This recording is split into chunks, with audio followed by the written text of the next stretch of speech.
making sure people feel safe walking down the street, making sure the garbage gets collected, making sure the schools are safe and open. All the concrete things that make everyday life or break everyday life. They're not partisan things. They're just practical things. People look to you, Democrats and Republicans. You know, you're also on the front lines when emergencies hit, from fires to floods to school shootings to public health issues, helping save lives as well as livelihoods. That's why I've made it a priority my entire career to work closely with you. From the time I got to the Senate 180 years ago, you know, as well as my tenure as vice president. You know, if I have the honor of becoming your president, I make this commitment to you.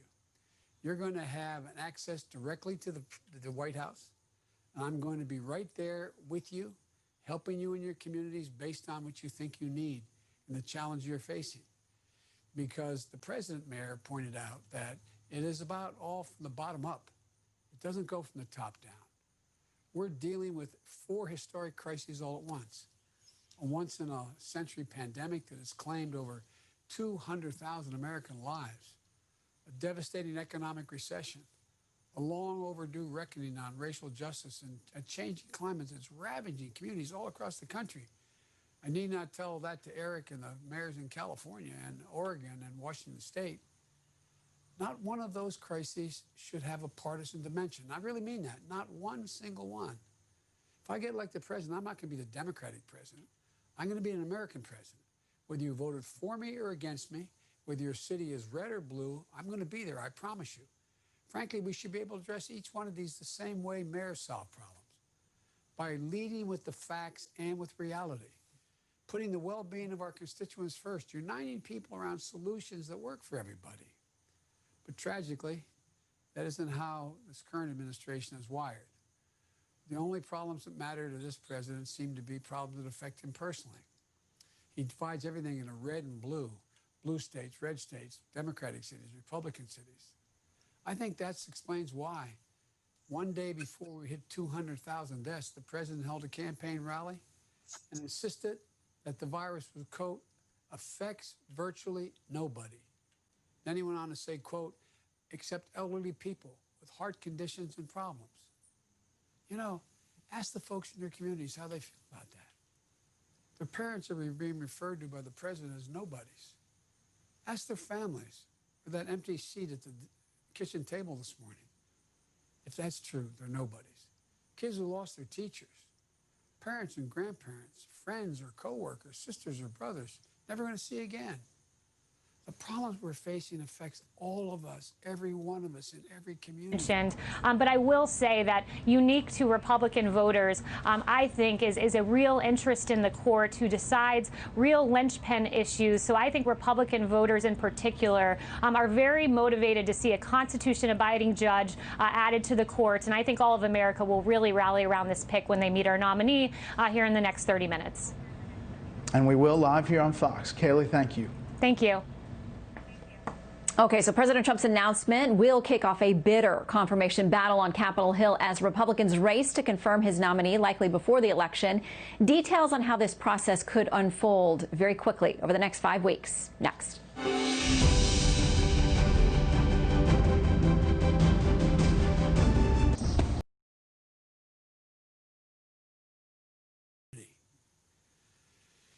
You know, I think this may be the toughest time in a long time to be a mayor, especially a big city mayor. But that's not true. It's across the board. Mayors have faced adversity before. Some of you remember back in 2008, the economy was in free fall. We were losing 700,000 jobs a month because of the recession we inherited. Families lost, and I know you remember this, families lost more than $16 trillion, families, in personal wealth. People who had never missed a mortgage payment, all of a sudden were underwater, being foreclosed on because of the number of foreclosures that occurred on their streets, significantly reducing the value of their home. It was devastating. We didn't solve it by saying you're on your own. It's what it is. We came together. With your leadership, we passed and implemented the Recovery Act. We provided $140 billion in state and local fiscal relief, keeping law enforcement and firefighters on the job. We sent more than $50 billion to your school districts. saving more than 300,000 education jobs. We provided the middle-class tax relief, helping families send their kids to college, to buy their first home. We invested in the future. We put $48 billion in infrastructure projects, building 42,000 miles of roads, nearly 27,000 bridges to go along with the biggest clean energy investment in all of our history, creating hundreds of thousands of jobs. And I said then and I say again, you should be able to make the decisions what your city most needs. It shouldn't have to go through your state legislatures all the time. You should have an opportunity. Even conservative economists acknowledge that what we did saved us from a depression. When the president gave me the honor of leading the recovery effort, first thing I did, I went to the mayors. Some of you were still around then. I spoke with over 200 mayors. Because of you, we came through the moment together. I really mean it. I was on the phone constantly. That's the same approach we should be taking today. It starts with your budgets. You have to balance your budgets. You're getting squeezed like never before. Local services are getting pared back. Municipal jobs are falling by the wayside. Furloughs and layoffs, compounding the devastation. We still have no effective national standard for curbing the virus, which is infuriating because scientists insist that we could save 110,000. They expect close to 200,000 more lives to be lost between now and January. They insist we could save 110 by the end of the year by simply wearing masks. And that's straining your budget even more because it keeps businesses from opening back up. It keeps emergency rooms full. It holds down your cities from springing back to life. There is no reason, none, that we can't work together. We can't work together again to overcome these challenges. You all know the House passed the HEROES Act, which would provide $915 billion in local and state government. It's collecting dust right now in the Senate. Majority Leader, who I know well, says let the states go bankrupt. We should have a local emergency fund that drives resources straight to you. Expand your health infrastructure. Reimburses overtime pay for the essential workers and first responders. Whenever your country needs, whatever your community needs the most. It isn't all about resources, though. At the time when people are crying out for justice, exercising their right to peacefully protest, it's falling on you to keep the peace.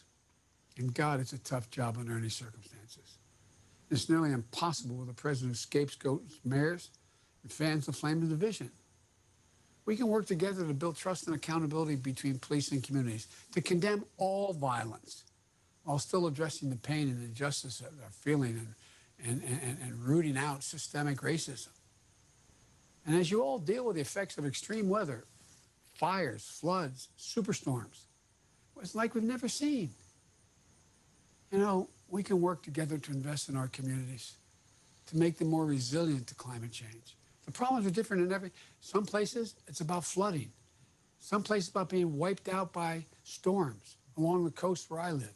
Sometimes it's about being safe, just keeping people safe from fires.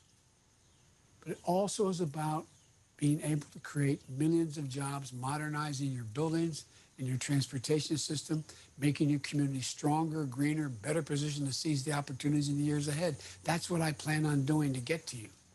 That's what we did when I was vice president.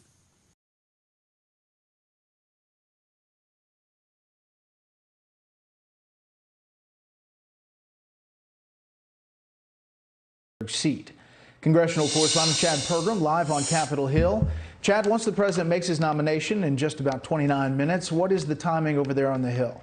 Well, the first thing that will probably happen is a phone call between the nominee and Lindsey Graham, the chairman of the Senate Judiciary Committee. We're told that that's probably going to happen sometime this evening, 6:30, maybe 7 o'clock, and then a meeting with the Senate Majority Leader Mitch McConnell on Tuesday. Then they will start to take the nominee around the Senate to meet with various senators. Now, we're not going to have what we call a Sherpa this time. A Sherpa sometimes helps the nominee navigate the Senate folkways and the process here. That's not going to happen this time, partly because the nominee is so well known, also because they're under a pandemic and they also have this truncated time schedule here. But they hope to get to an actual confirmation hearing around the middle of the month, around the 12th or so of October. Usually these nominations, hit the committee about 12 or 14 days after they've actually been reported out. And then they have to wait and see if there are any hiccups. That happened with Harriet Miers, who was nominated in 2005. You certainly had delays with Clarence Thomas in 1991 and also with Brett Kavanaugh in 2018. So any sort of hiccup could delay, actually voting this nominee out of committee, Brett.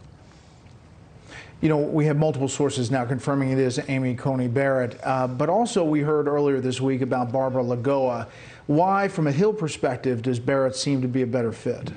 What's kind of strange right now, and it's counterintuitive, a paradox of sorts here, where they're going to try to do this nominee with the fewest number of votes. And let me break it down for you here for a second. Look at the confirmation votes for both nominees at the federal level. The Senate confirmed Amy Coney Barrett 55 to 43. You may think that's a tougher confirmation battle, but here's the paradox. Last December, the Senate confirmed Barbara Lagoa 80 to 15. That means she got a lot of Democratic votes. And in this instance, that bipartisan vote actually works against Lagoa. Since Republicans seem to have the votes, they will do this with the bare minimum. It's strange, but it is 2020 after all, Brett. When this hearing starts, there's a different dynamic here. Obviously, we're this close to Election Day, and we'll be closer by then. You've got Kamala Harris, Lindsey Graham on the Judiciary Committee.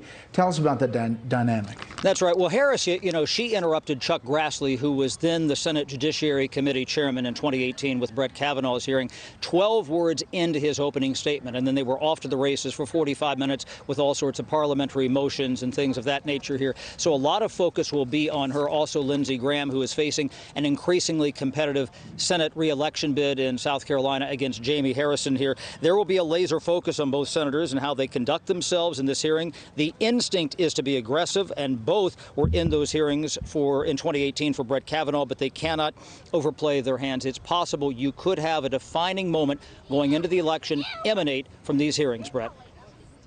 Literally days from the election. Chad Pergram up on Capitol Hill. Chad, thanks. Thank you.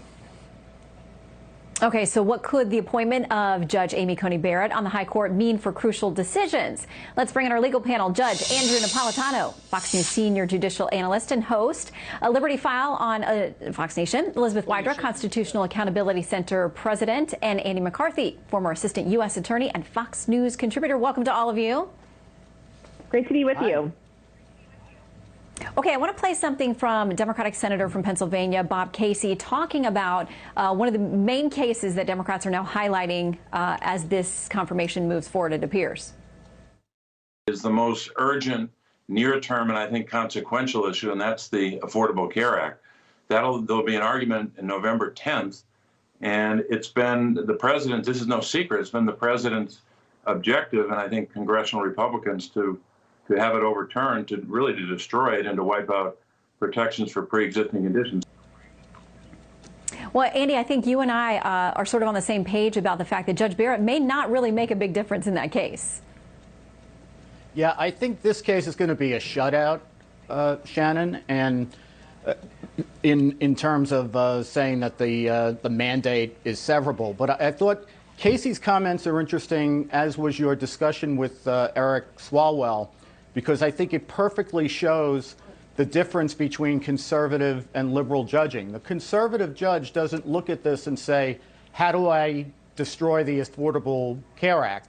The conservative judge says, policy is for Congress to make. My job is to figure out, is this provision severable, or does the whole statute have to fall? And I think that's the way she'll look at it. That's the way any good judge will look at it. And I doubt there'll be more than a vote, if that, for the other position. Judge Napolitano, this, if she's confirmed, would be a tectonic shift in the court. It would no longer be 5-4 John Roberts' court. It would be a 6-3 Clarence Thomas court, essentially. Well, and good afternoon. It's a pleasure to be on with all of you, my friends and colleagues. John Roberts, of course, is at this moment, or before Justice Ginsburg's death, as of a week ago, was the swing vote, who on some issues sided with the liberal wing and on some issues sided with the conservative wing. And when those wings stuck together and he sided with them, they prevailed. There were many, many of those 5-4 decisions. He will probably not have that luxury any longer. However, things don't always turn out the way the president who nominated the justice expected them to. Justice Gorsuch, for example, has shown a libertarian streak, which warms my heart, that I don't think President Trump necessarily appreciated or anticipated. This was manifest, of course, in his use of the word sex in the Civil Rights Act of 1964 to apply to LGBTQ, something that clearly wasn't on the table in 1964. But by using the textualism argument, the word sex means everything sexual, he voted with the liberals on that. It wouldn't surprise me to see a Justice Barrett doing likewise. Well, and Elizabeth, you and I track the court. You're often involved in filing briefs there, very involved in cases there. What do you think now about speculation that Justice Breyer may not always stick with a left-leaning part of the court that remains there? It seems pretty speculative, but there are times that he has made decisions that seem that he would be movable as well. But Justice Ginsburg was so good at keeping that block of 4 votes together when she was really the leader of it during her especially later years there on the court.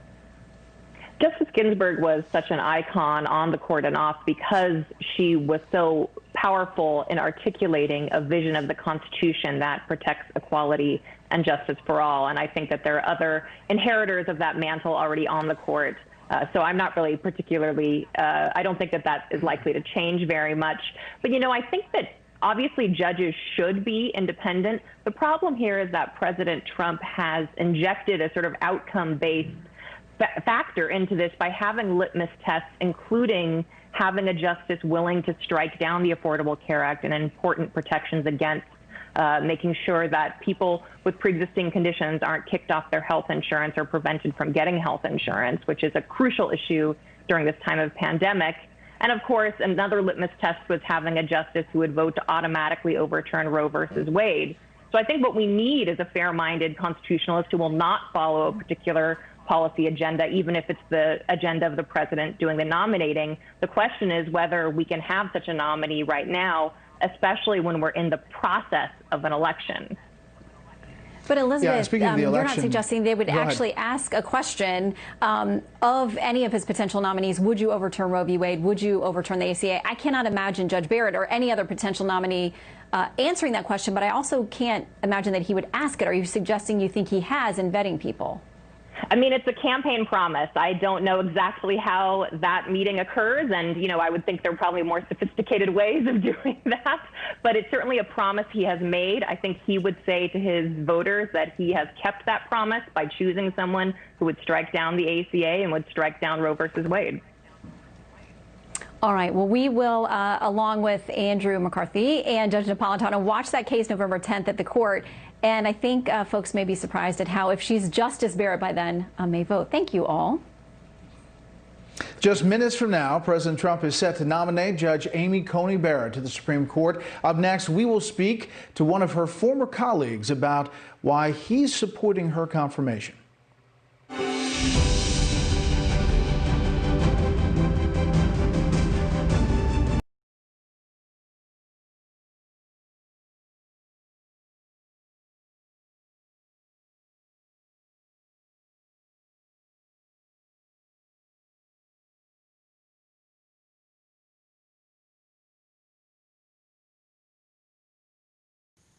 That's what we'll do if I have the honor of becoming your president. You know, what we can't do, though, is divide ourselves into pieces. That's the only strategy this president seems to know. But it doesn't work. It can distract you from a problem. It can create a new problem to occupy your attention. But it can't actually solve anything. You all know better than anyone. Dividing ourselves gets us nowhere. We have to work together in good faith, competently, efficiently, leading with the facts. We can disagree on policies, but we have to cooperate. It's the only way we're going to come out of these crises and ensure that our best days are still ahead, which I firmly believe they are. That's what we've done, tried to do in this campaign, and that's what I'll do as president. Work with all of you, Democrats, Republicans, Independents. As I said, if I'm elected president, I'm not going to be a Democratic president. I'm going to be an American president. Blue cities, red cities, it does not matter to me, I promise you. Every American community deserves the full support of an American president. Look, being a mayor, and you know I'm not kidding about this, is hard under the best of circumstances. But the worst thing a president can do is to drive wedges and make your job tougher because he thinks it benefits him or stirs up chaos in your communities. You deserve a partner who'll listen to you, who'll work with you, work on your priorities. Someone who gets your back and saves your back, works to cover your back, no matter what you are, no matter what challenge you're facing. You know, this moment we're facing now isn't a partisan moment. It's an American moment. That sounds corny, doesn't it? But it's true. It's an American moment. It's a chance for us to overcome anger and division that has held us back of late for far too long. We can emerge from these crises. We can do what we're best at doing, unite, work together. And it starts with the mayors. And I really mean that. It starts with all of you. I promise you, if I'm elected, you will have direct access to the White House. I want to thank you all because we need you to build back better. You are the foundation stone, not a joke. You're the ones leading the way. And what people don't realize is, over the last 6 years, more young people are moving into cities than out of cities. There's so many possibilities. We got to stop the hate and the division now. We got to stop pouring flames on the fire. Got to start talking straight to the American people. That's what you all do. You do it every day. I want to make clear to you, I've never been more optimistic, and I've been doing this a long time, about the prospects for this country than I am today.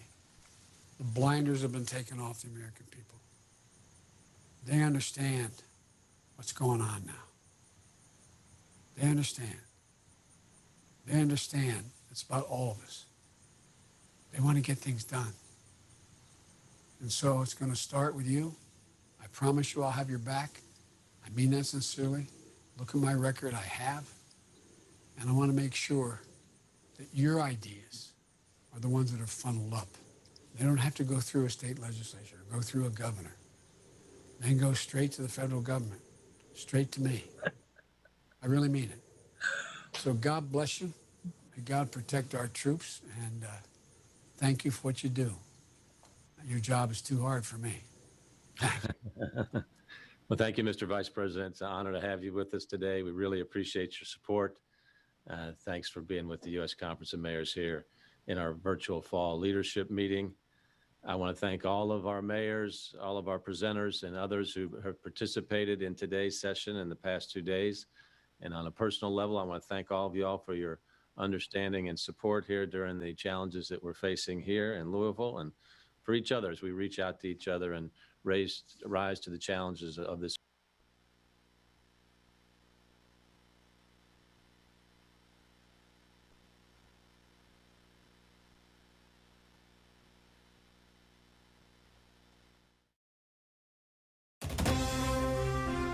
Our campaign.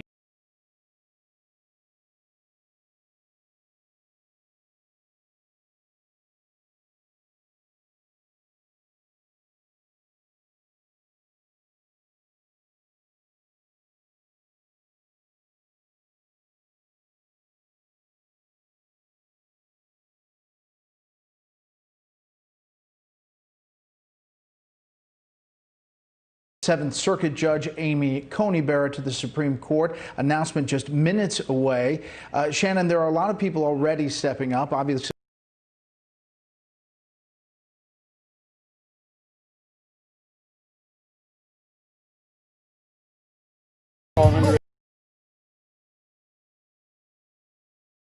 What's the stickers about? Stickers? Well, it's basically a fast and easy way to get the word out there about our message. And our message is basically all of these. We stand for the Constitution, we stand for President Trump, we stand for the Second Amendment. Well, that would be the Constitution, so we stand for all of it, not just bits and pieces. And the Second Amendment's been getting trampled on lately. We stand for our police. Our police really do a lot for us. They're underrated. I would call them underrated. Underrated, and they're abused every day because there's a couple bad apples that make the rest of them look bad, so the media spins and they just run with it.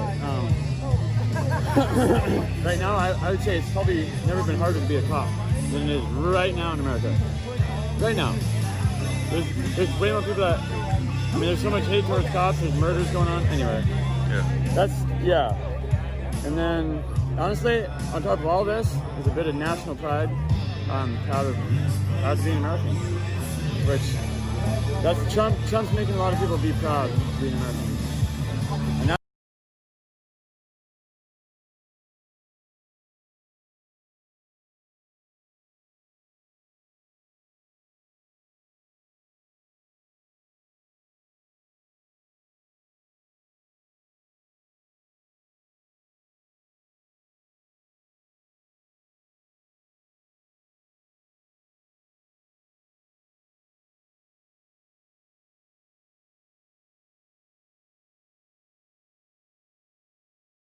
experiences of millions of Americans, and that is him standing up. Try to find, and he knew she was the best at that. And so he talks about how even though he's grieving over the loss of Justice Ginsburg from the bench and he doesn't want it filled by the seat filled by President Trump, he admits and says she's supremely qualified. She is both brilliant but also nice. She's got this temperament where, you know, I remember Justice Scalia sometimes would, you know, he picks on his colleagues. He would be argumentative with them about things and not compromising on issues where maybe you could have pulled over another vote. Noah Feldman describes her as a very different person in that she does try to find common ground, that she doesn't speak an unkind word to someone, to their face or behind their back. So this is a glowing recommendation from somebody who, you know, under normal circumstances, this would not be his pick to the Supreme Court at all. Yeah, and other friends and colleagues, Richard Garnett, for example, writing the case for Justice Barrett. Judge Amy Coney Barrett is not a symbol or a meme. She's not merely the nominee to whom Senator Feinstein, Yoda-like, said the dogma lives loudly within you, and that's a concern. Her Catholic faith is deep and animating, but contrary to what was insinuated in a suspiciously timed news report, her participation in the ecumenical Christian community, People of Praise, is not so different from the lived religious experiences of millions of Americans. And that is him standing up July 4th, 2018. It's interesting that this got so much attention in recent media coverage about this group that she's a part of. Yeah, and linking it to The Handmaid's Tale, which has been a wildly popular, you know, pop culture sensation. But then the author of the book saying, listen, it's not proper to link that group to what I was writing about. That's not what I based this book on. And the group has realized that some of the terminology it used over the years, which was linked with the mother of Jesus, Mary, being referred to as a handmaiden, they said, listen, that language has changed and come to mean something else with this very popular Handmaid's Tale series that's out there. So we're taking that name out because we don't ever want to give the wrong impression about what this group is about. But I do think it shows a bit of a disconnect for a lot of Americans who, whatever their faith is, they do actually believe the texts and the tenets of their faith. They live by it. They're in worship services every weekend. So for them to see that attacked is it's going to be a turnoff for a lot of folks if they see that being the primary, you know, line of attack on this nominee. Well, that's right. And when she leaves her home in Indiana with her 7 children, she gets in the minivan and drives to the airport to come to Washington. It's an image that President Trump can defend. Midwest working mother and a judge. It is, and we'll see in just minutes if it's who we think it is. The Supreme Court set to be one of the topics, by the way, in the first presidential debate on Tuesday by our own Chris Wallace. So far, Democratic nominee Joe Biden is refusing to release his list of potential nominees. More from the campaign trail next.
incredible giant, and they're rushing to put someone else through, and all indications are they're trying to rush to put her through because they sense her position on some of these issues.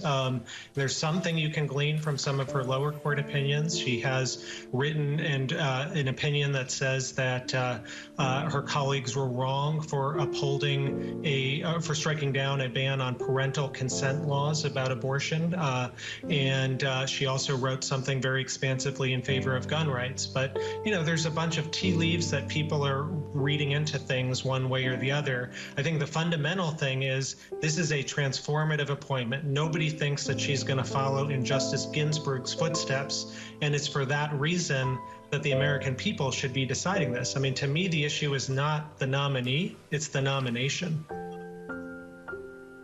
I'm glad you broadened the conversation for us as we await for this Rose Garden ceremony to get underway. Claire McCaskill, this is not normal. It is not normal to go against a vast majority of the public. You've got 8 in 10 Democrats who think the next president should make this appointment. But I think more important for a president losing in the polls, you've got 5 in 10 Republicans who think that this is not the right time to make this announcement, that after the election and the next president should make this appointment. What do you think about just the moment in which this announcement's being made? Well, abuse of power laid over hypocrisy is never a good look 5 weeks from an election, 6 weeks from an election. And that's what's going on here. Mitch McConnell is the least popular politician in America. He is the face of this. Everybody in America knows he is doing exactly what he swore off doing in 2016. And let's remember here, this has never been done before in America, ever.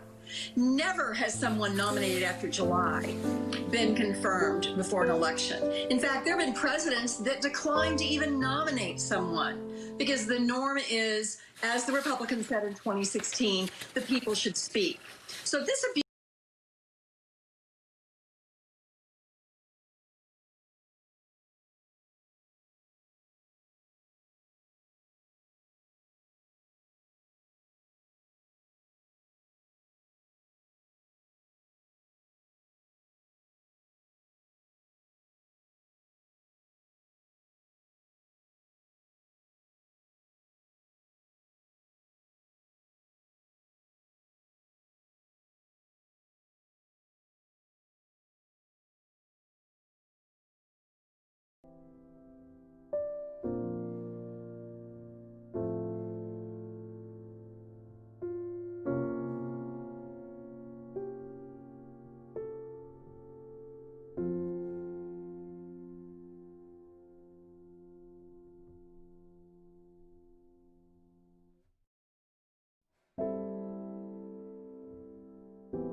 little bit delayed. It will be a little while before the president comes out with his nominee, Judge Amy Coney Barrett of the 7th Circuit Court of Appeals. In terms of where we go from here, the president is happy about where the Republican Party is. He's got 51 senators who are saying that they will vote on this nominee.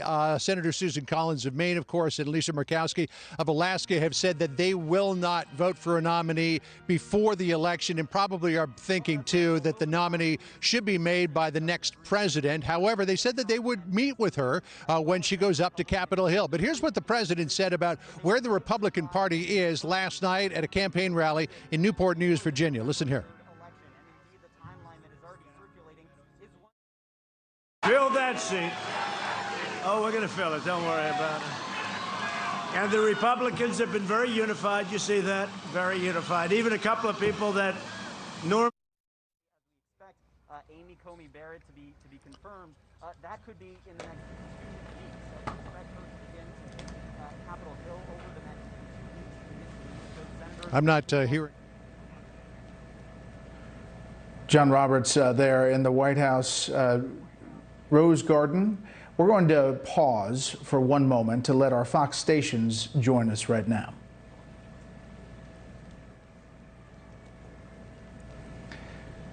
Looking live at the White House, you can see the Attorney General has been seated. There will be soon other members of the cabinet, and the Rose Garden is filled at this point.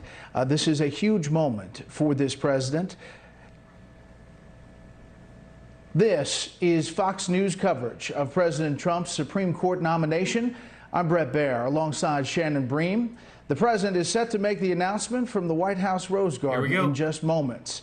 And here's the standing up. Multiple sources say he will nominate Amy Coney Barrett of the 7th Circuit Court. It's going to be Tiffany. She would fill the seat vacated by Justice Ruth Bader Ginsburg, who died last Friday.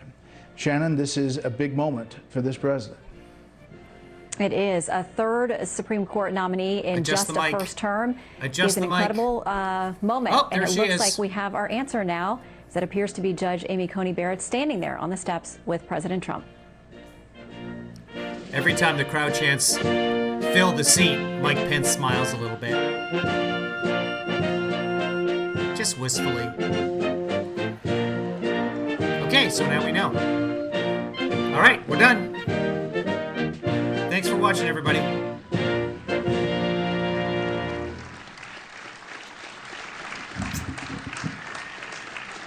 And there he is. He did it. There you go, Rich. He adjusts the mic for you. We had a long shot of it.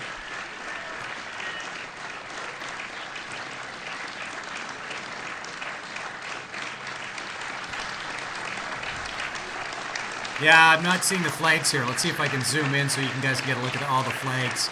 There's got to be one somewhere.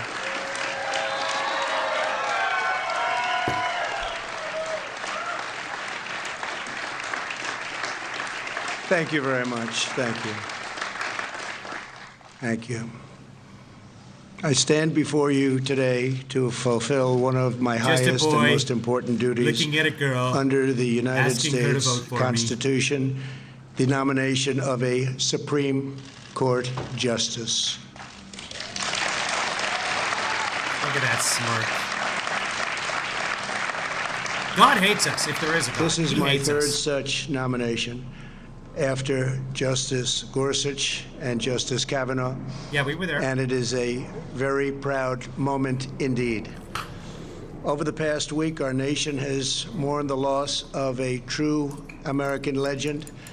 Justice Ruth Bader Ginsburg was a legal giant and a pioneer for women.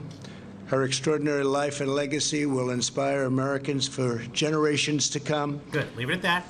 Now we gather in the Rose Garden to continue our never-ending task of ensuring equal justice and preserving the impartial rule of law.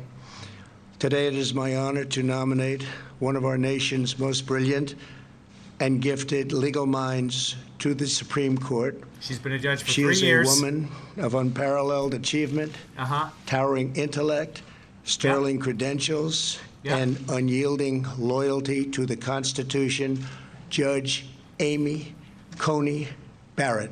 What? Well, this is a shock.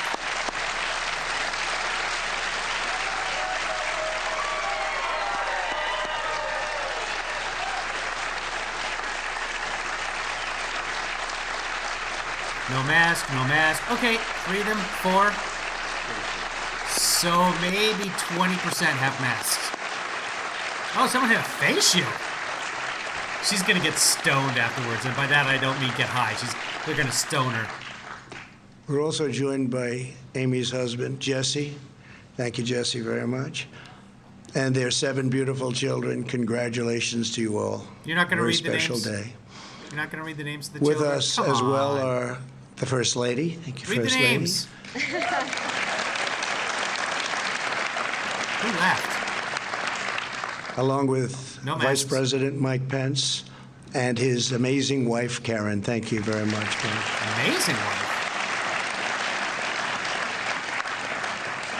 Judge Barrett is a graduate of Rhodes College and the University of Notre Dame Law School. At Notre Dame, she earned a full academic scholarship, served as the executive editor of the Law Review, graduated first in her class, and received the law school's award for the best record of scholarship and achievement. Upon graduation, she became a clerk for Judge Lawrence Silberman on the U.S. Court of Appeals for the District of Columbia. Amy then received one of the highest honors a young lawyer could have, serving as a clerk on the Supreme Court for Justice Antonin Scalia. A highly Notre Dame Law School. A very highly respected law professor at Notre Dame wrote to Justice Scalia with a one-sentence recommendation. Amy Coney is the best student I ever had. That's pretty good. Justice Scalia hired her shortly thereafter, and we are honored to have his wonderful wife, Maureen. Where is Maureen? Maureen Scalia with us today. Thank you. And our great Secretary of Labor. Thank you very much. Thank you, Mr. Secretary. Very good genes in that family. Oh, she went to I will Rhodes say. College, Very good by the way. genes. Before joining the bench, Judge Barrett spent 15 years as a professor at the University of Notre Dame Law School. She was renowned for her scholarship, celebrated by her colleagues and beloved by her students. 3 times she was selected at Notre Dame Distinguished Professor of the Year. When I nominated Judge Barrett to serve on the U.S. Court of Appeals for the 7th Circuit in 2017, every law clerk from her time at the Supreme Court endorsed her and endorsed her nomination, writing, quote, "We are Democrats, Republicans, and independents, yet we write to support the nomination of Professor Barrett to be a circuit judge. Professor Barrett is a woman of remarkable intellect and character. She is eminently qualified for the job, and I can tell you, I just did run that out of too. oxygen on that one? What's that character? The nomination of Professor Barrett to be a circuit judge. Professor Barrett is a woman of remarkable intellect and character. She is eminently qualified for the job. And I can tell you, I did that too. I looked and I studied, and you are very eminently qualified for this job. You are going to be fantastic. Thank you. Really fantastic.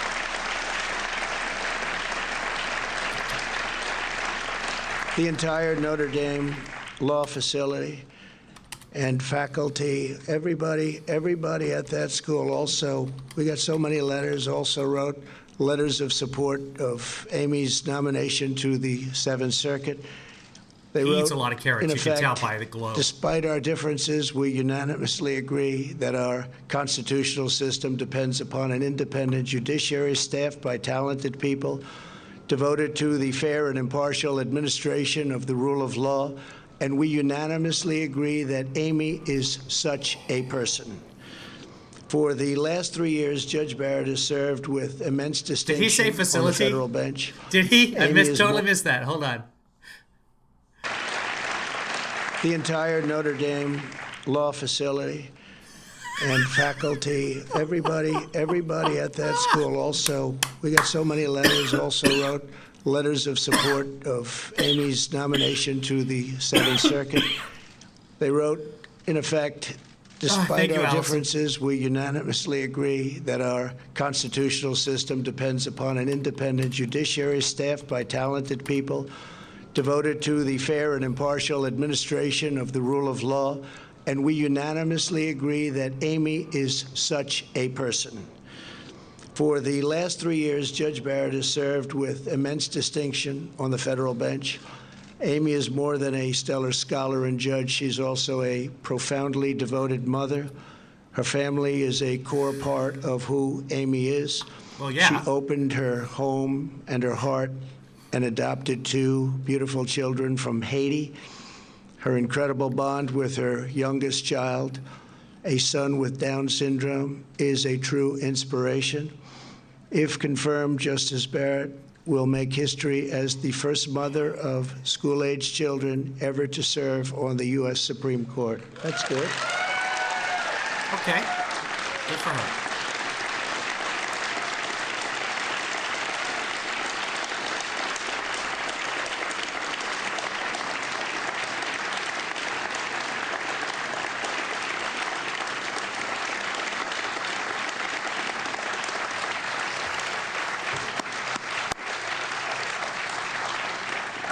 To her children, Emma, Vivian, Tess, John Peter, Liam, Juliet, and Benjamin, thank you for sharing your incredible mom with our country. Thank you very much.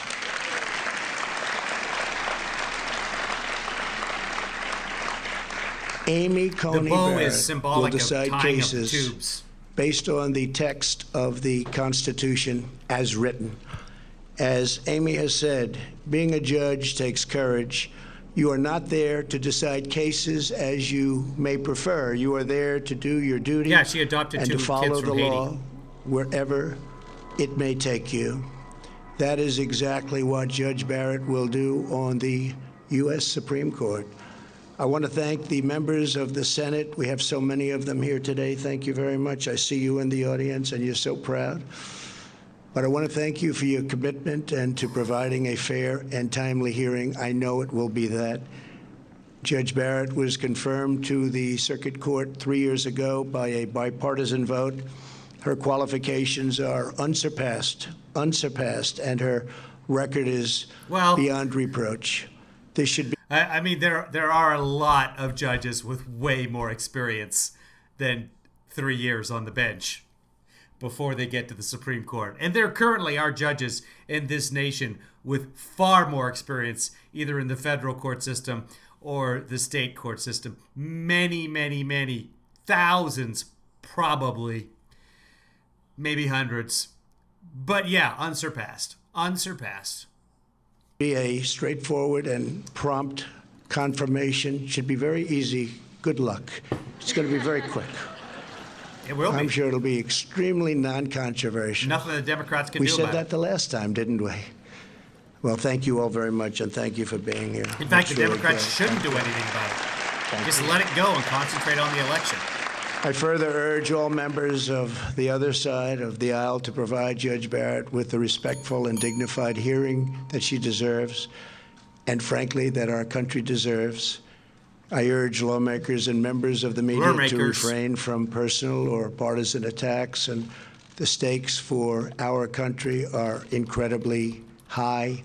Rulings that the Supreme Court will issue in the coming years will decide the survival of our Second Amendment, our religious liberty, our public safety, and so much more. To maintain security, liberty, and prosperity, we must preserve our priceless heritage of a nation of laws, and there is no one better to do that than Amy Coney Barrett. Law and order is the foundation of the American system of justice. No matter the issue, no matter the case before her, I am supremely confident that Judge Barrett will issue rulings based solely upon a fair reading of the law. She will defend the sacred principle of equal justice for citizens of every race, color, religion, and creed. Congratulations again to Judge Barrett. I know that you will make our country very, very proud. No questions. Please, Amy, The press say a isn't few there. words. Thank you very much. Invitees. Congratulations. And the president would not normally take questions at this juncture either.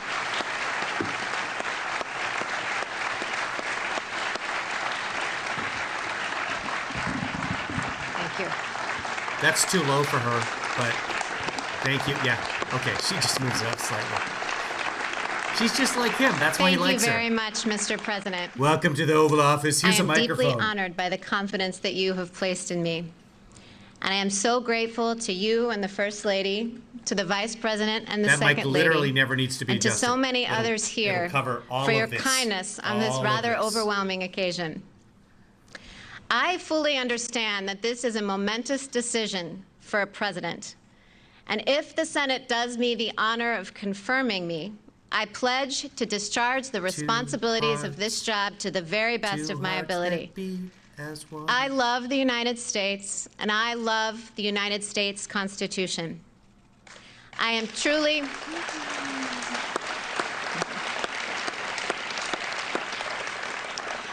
truly humbled by the prospect of serving on the Supreme Court.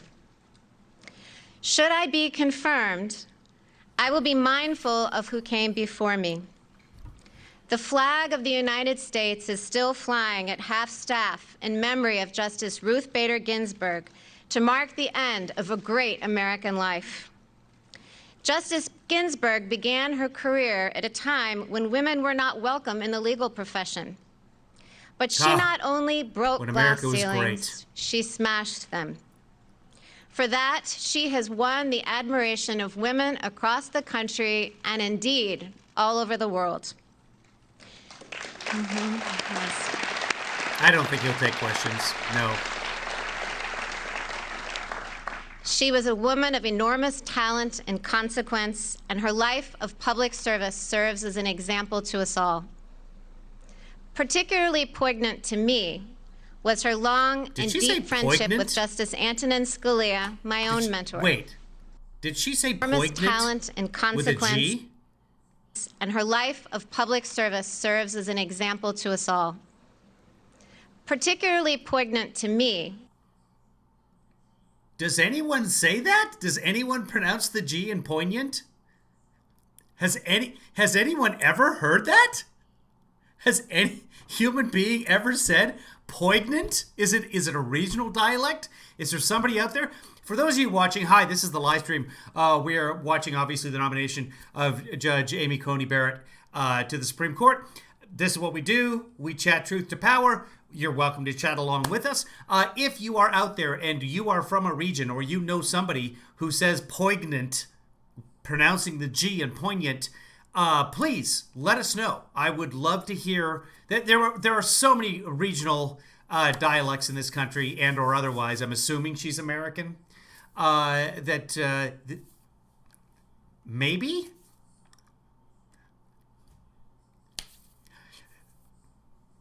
Might want to consider that for a qualification for justice. Lifetime appointment on the Supreme Court of the United States.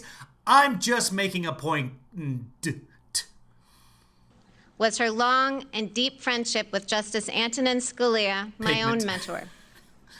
Justices Scalia and Ginsburg disagreed fiercely in print without rancor in person. Yeah. Their ability to maintain a warm and rich friendship, despite their differences, even inspired an opera. These two great Americans demonstrated Marcy, what is Pidgin? That arguments, even about matters of great consequence, need not destroy affection.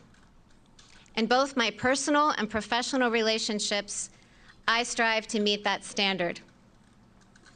I was lucky enough to clerk for Justice Scalia, and given his incalculable influence on my life, I am very moved to have members of the Scalia family here today, including his dear wife, Maureen. I clerked for Justice Scalia more than 20 years ago, but the lessons I learned still resonate. His judicial philosophy is mine too. Poignant. A judge must apply the Poignant. law as written. Judges are not policymakers, and they must be resolute in setting aside any policy views they might hold. Poignant. The president has asked me to become the 9th justice. And as it happens, I'm used to being in a group of 9, my family.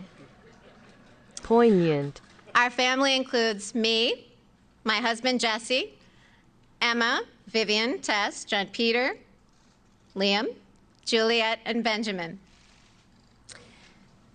Vivian and John Peter, as the president said, were born in Haiti, and they came to us 5 years apart when they were very young. And the most revealing fact about Benjamin, our youngest, is that his brothers and sisters unreservedly identify him as their favorite sibling. Our children obviously make our life very full. Poignant. While I am a judge, I'm better Poignant. known back home as a room parent, carpool Poignant. driver, and birthday party planner. When schools went remote last spring, I tried on another hat. Jesse and I became co-principals of the Barrett e-learning academy. And yes, the list of enrolled students was a very long one. Our children are my greatest joy, even though they deprive me of any reasonable amount of sleep. I couldn't manage this very full life without the unwavering support of my husband, Jesse. At the start of our marriage, I imagined that we would run our household as partners. As it has turned out, Jesse does far more than his share of the work. To my chagrin, I learned at dinner recently that my children consider him to be the better cook. For 21 years, Jesse has asked me every single morning what he can do for me that day. And though I almost always say nothing, he still finds ways to take things off my plate. And that's not because he has a lot of free time. He has a busy law practice. It's because he doesn't want me to get fat. It's because he is a Literally superb a plate. and generous husband, and I am very fortunate. You don't need that, honey. Jesse and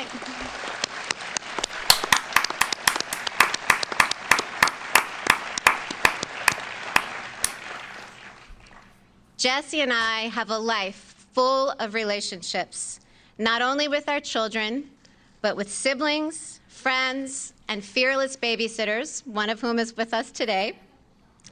I am particularly grateful to my parents, Mike and Linda Coney. I have spent the bulk of my adulthood as a Midwesterner, but I grew up in their New Orleans home. And as my brother and sisters can also attest, Mom and Dad's generosity extends not only to us, but to more people than any of us could count. They are an inspiration. It is important at a moment like this to acknowledge family and friends. But this evening, I also want to acknowledge you, my fellow Americans. The President has nominated me to serve on the United States Supreme Court, and that institution belongs to all of us. If confirmed, I would not assume that role for the sake of those in my own circle, and certainly not for my own sake. I would assume this role to serve you. I would discharge the judicial oath, which requires me to administer justice without respect to persons, do equal right to the poor and rich, and faithfully and impartially discharge my duties under the United States Constitution. I have no illusions that the road ahead of me will be easy, either for the short term or the long haul. I never imagined that I would find myself in this position. But now that I am, I assure you that I will meet the challenge with both humility and courage. Members of the United States Senate, I look forward to working with you during the confirmation process, and I will do my very best to demonstrate that I am worthy of your support. Thank you.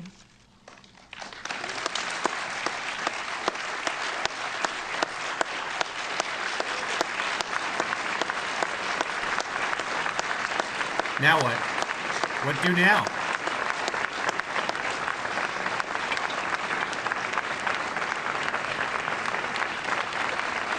Is he going to adjust the mic again?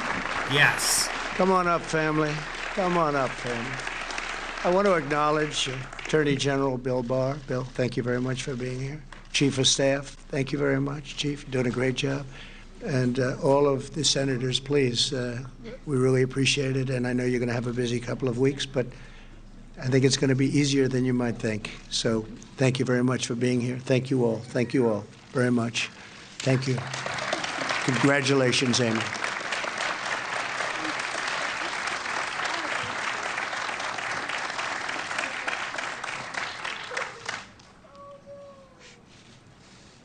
Okie doke.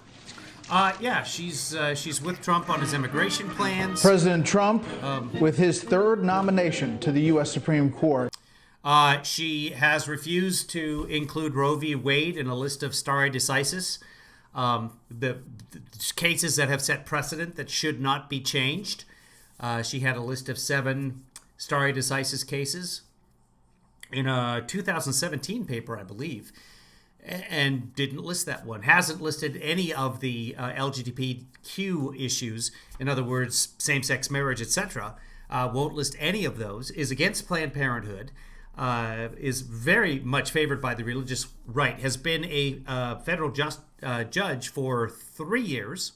She was a professor at Notre Dame for more than a decade before that. She also practiced law as a lawyer from 1999 to 2002. Hold on. I don't want to just rattle off numbers. I know I've got her somewhere here. Let's see. Let's click on her. And yeah, 1999 to 2002. So 13-ish years. So she has some experience being a lawyer. She has 3 years as a judge. 3 years. And she is the most qualified in the nation. Why? Because, well, she supports all of Trump's policies, and she is heavily favored on the religious right. The question is, how does she help Trump win the election, and how does she keep him out of jail? Is she 60? Really? She looks great. I don't care. I mean, by the age of 112, when RBG passed away, didn't matter what she looked like. Did you see her personal trainer doing push-ups by her coffin? It was a beautiful moment. Some people were offended by it, and to them I say, fuck you for being offended. She's 48. Okay. Yeah, she did work with Bush in 2000. So she's all about that. Are they just playing the whole thing again? As you know, we talked about the fact. Yeah. All right. That's enough of Fox. Okay, kids. That's it for today. I got a lot of work to do on the charity. And we will see you all later. I don't know what's going on tomorrow. I haven't even checked. I gotta get this charity thing done. Oh, hey, good news, everybody. A guy from the cable company is coming over on the 30th to see why the internet goes in and out, in and out, in and out here. I know it's frustrating for you. And anytime I think of the concept of in and out, you know what I'm thinking about? Cheeseburgers. I know what you all thinking about it. Yep. Be good, everybody. Take care of yourself. And once more, the president leaving. Let's see. Did I mute that already? Yes, I did. Okay. We'll just replay the picture and the president leaving with Judge Amy Coney Barrett. Where are you going?